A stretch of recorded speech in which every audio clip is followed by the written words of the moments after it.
بسم اللہ الرحمن الرحیم۔ اسامیہ اسلامک وائس کے معزز دوستو، السلام علیکم۔ اپنے بچوں کو دینی تعلیم کے بجائے دنیاوی انگلش میڈیم تعلیم کو ترجیح دینے والا ایک باپ کے پچھتاوے سے بھرپور کہانی۔ حضور اکرم صلی اللہ علیہ وسلم کا ارشاد ہے کہ قیامت کے دن ایک حافظ القرآن اپنے خاندان میں سے 10 ایسے افراد کی سفارش کرے گا جن پر جہنم واجب ہوگی، یعنی ان کا جہنم میں جانے کا فیصلہ ہو چکا ہوگا، اور اللہ تعالیٰ اس کی سفارش قبول کرے گا اور ان 10 افراد کو اس حفظ القرآن کے ساتھ جنت میں داخلہ نصیب فرمائے گی۔ یہ احادیث مبارکہ سنتے ہی اس والد کے منہ سے بے اختیار آوازیں نکلی اور آنکھوں سے آنسو کی ایک مٹھی لڑی نکلی اور زمین پر گر کر جذب ہو گئی۔ میں کتنا بد نصیب باپ ہوں، یہ کہہ رہا تھا کہ میں کتنا بد نصیب باپ ہوں۔ میرے بچے، میرے نالائق بچے آج میرے کسی کام کے نہیں۔ میں نے انہیں پالا پوسا، جوان کیا، ان کے شادیاں کی۔ آج جب میرے بوڑھے جسم میں طاقت ختم ہو گئی ہے، کچھ کرنے کے قابل نہ رہا، تو میرے بچوں نے مجھے گھر سے نکل جانے کی دھمکی دی۔ اے خدا، کاش مجھے ایسے اولاد نصیب نہ کرتا۔ اولاد تو ماں باپ کے آنکھوں کی ٹھنڈک ہوتی ہے، ان کے جگر کا ٹکڑا ہوتا ہے، لیکن کاش میرے اولاد بھی نیک ہوتے۔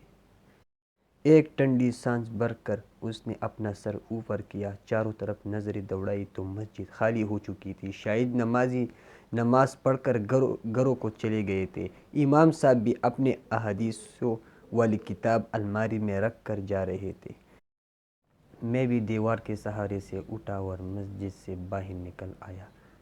گھر پہنچ کر میں سیدھا اپنے کمرے میں چلا گیا۔ میرے آنکھوں سے آنسو جاری تھے جو کہ ختم ہونے کا نام ہی نہ لے رہے تھے۔ ایک غم تھا جو کہ اندر ہی اندر مجھے کھائے جا رہا تھا، ایک چوٹ تھی جو کہ مجھ سے برداشت ہی نہیں ہو رہی تھی۔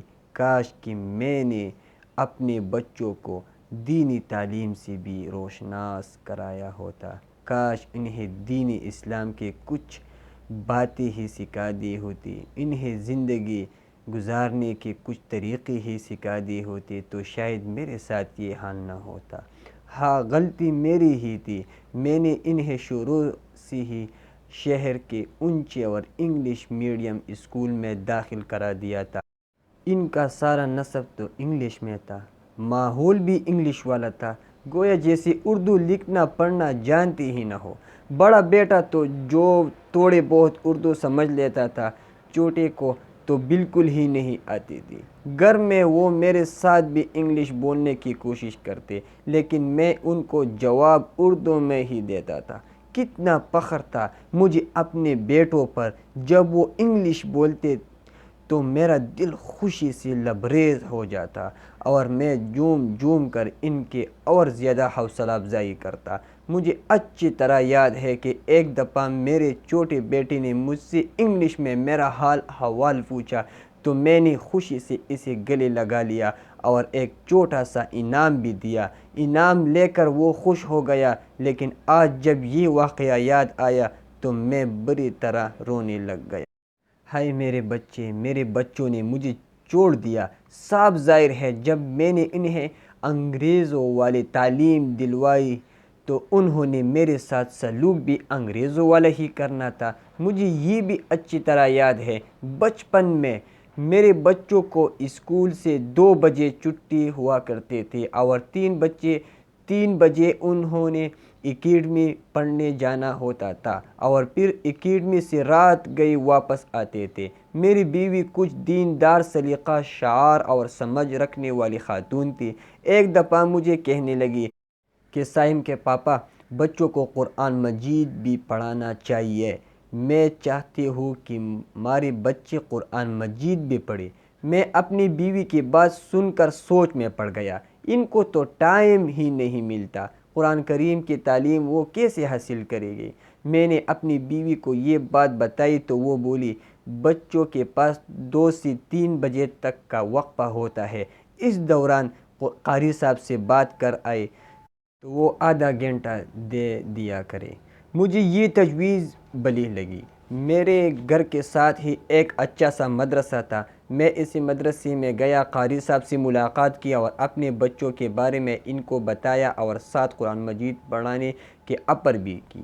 انہوں نے وقت پوچھا تو میں نے ان کو وقت بھی بتا دیا۔ بس وقت کا سننا تھا کہ قاری صاحب نے مجھ سے معذرت کر لی کہ ہم بچوں کو کم از کم 1 گھنٹہ پڑھاتے ہیں، اس سے کم وقت میں نہیں پڑھا سکتے۔ میں قاری صاحب سے آدھے گھنٹے پر ہی اصرار کرتا رہا، لیکن جب وہ نہ مانے تو آخر تنگ آ کر انہوں نے مجھے کچھ ایسی باتیں کہی جو کہ آج مجھے شدت سے یاد آ رہی تھی۔ کتنی سچائی تھی ان کی کہتے ہوئے ایک لفظ میں، کتنی مٹاس تھی ان کی باتوں میں، ان کی زبان سے نکلا ہوا ایک ایک لفظ ثابت ہو رہا تھا۔ کاش میں نے ان کے باتوں پر تھوڑا سا عمل کیا ہوتا، ان کے باتوں کو ٹھنڈی دماغ سے سوچا تو ہوتا۔ جی چاہ رہا تھا کہ دوڑ کر جاؤ اور ان کے پاؤں چوم لوں، لیکن اب تو وقت گزر گیا ہے۔ قاری صاحب وقت کے ساتھ ساتھ خود بھی گزر گئے ہیں۔ میں غم سے نڈال ہو گیا ہوں، اپنے آپ کو ہلکا کر لیتا ہوں۔ واقعی قاری صاحب نے ٹھیک کہا تھا کہ دنیاوی تعلیم کو تو دیتے ہو 12 گھنٹے اور دینی تعلیم کو صرف آدھا گھنٹہ دیتے ہو۔ کامیاب انسان تو وہی ہے جس کے پاس دونوں تعلیمات ہوتے ہیں۔ جتنا وہ دنیاوی تعلیم حاصل کرنے میں لگا رہتا ہے، اتنا وہ دینی تعلیم کو بھی حاصل کرے۔ اپنے بچوں کو انگلش اسکولوں میں تو داخل کرایا ہوا ہے۔ بے شک آپ اپنے بچوں کو اچھی تعلیم سے روشناس کر رہے ہیں، لیکن یہ تعلیم تو اس وقت تک ہمارے ساتھ دے گی جب تک ہم زندہ رہیں گے۔ مرنے کے بعد تو قبر میں صرف دینی تعلیم ہی کام آئے گی۔ کل جب ہم مر جائیں گے تو ہمارے بچے ہمیں قرآن کریم پڑھ کر ایصال ثواب تو کر سکیں گے، ہمیں کفن پہنا کر دفن تو کر سکیں گے۔ کتنے بد نصیب ہوگے وہ والدین جنہیں مرنے کے بعد بچوں سے کوئی فائدہ نہیں، بچوں کو ان کی نماز جنازہ پڑھنے کا طریقہ ہی نہیں آتا ہوگا، انہیں یہ بھی معلوم نہ ہوگا کہ ہم نے اپنے والدین کو قبر میں کیسے اتارنا ہے، انہیں کیسے نہلا کر کفن پہنانا ہے۔ ہائے استغفر اللہ، میں ابھی زندہ ہوں، زندہ ہونے کے حالات میں بھی میرے بچوں سے مجھے کوئی فائدہ نہیں ہے، بعد مرنے کا کیا ہوگا۔ قاری صاحب کی باتیں میرے دل پر تیر بن کر جب رہی تھی۔ آج مجھے معلوم ہو رہا ہے کہ قاری صاحب نے وہ باتیں میرے فائدے کے لیے کہی تھی۔ اس وقت تو میں نے قاری صاحب کی ان باتوں پر توجہ ہی نہیں دی تھی، ایک خیالی ذہن جیسے باتیں سمجھ کر واپس آ گیا تھا۔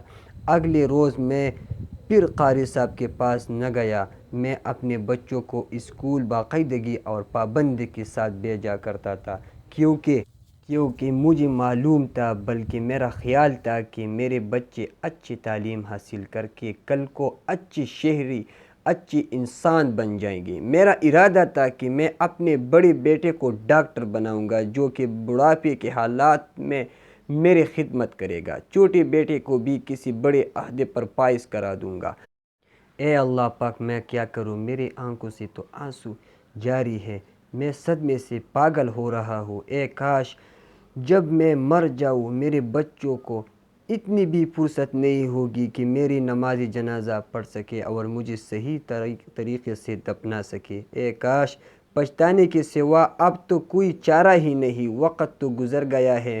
مجھے بار بار وہ حدیث مبارکہ یاد آ رہی ہے جو کہ میں نے مسجد میں سنی تھی، جس میں یہ ذکر تھا کہ قرآن مجید پڑھنے والا شخص جس پر وہ عمل بھی کرے، اس کے والدین کو قیامت کے دن ایسا تاج پہنایا جائے گا جس کی روشنی سورج کی روشنی سے زیادہ ہوگی۔ آہ کتنے خوش نصیب ہوگے وہ والدین جس کے بچوں نے قرآن مجید پڑھا ہوگا، اسے یاد کیا ہوگا اور اس پر عمل کیا ہوگا۔ میں ہی بد نصیب ہوں جو کہ اپنے بچوں کو قرآن کریم نہیں پڑھا سکا۔ آج ان کی یہ تعلیم میرے کس کام کی؟ میرے بڑے بیٹے کا ڈاکٹر بننا میرے کس کام کا؟ کہ میں بیمار ہو جاؤں اور وہ میرا علاج نہ کر سکے۔ چھوٹے بیٹے کا بزنس سنبھالنا میرے کس کام کا؟ مجھے تو آج تک یہ بھی یاد نہیں کہ اس نے مجھ پر کچھ خرچ بھی کیا ہو یا کوئی مجھے پھوٹی کوڑی دی ہو۔ حالانکہ اس کا کاروبار کتنا وسیع ہے۔ کاش میں نے انہیں دین اسلام کے کچھ باتیں ہی سکھا دی ہوتے یا تو سمجھا دیا ہوتا، تاکہ والدین کی خدمت کرنے پر اللہ تعالیٰ نے کیا کیا انعامات رکھے ہیں تو شاید آج میرا یہ حال نہ ہوتا۔ اے خدا مجھے معاف فرمائے، اے خدا مجھے معاف فرمائے۔ میرے معزز دوستو، آپ لوگوں سے ایک التجا ہے کہ اپنے بچوں کو دنیاوی تعلیم کے ساتھ ساتھ دینی تعلیم سے بھی آراستہ کرنا، کیونکہ جب کل ہم نہیں ہوں گے تو جب ہمارے بچے دینی تعلیم سے آراستہ ہوں گے تو ہمارے بعد بھی ہمارے اعمال جاری رہے گا۔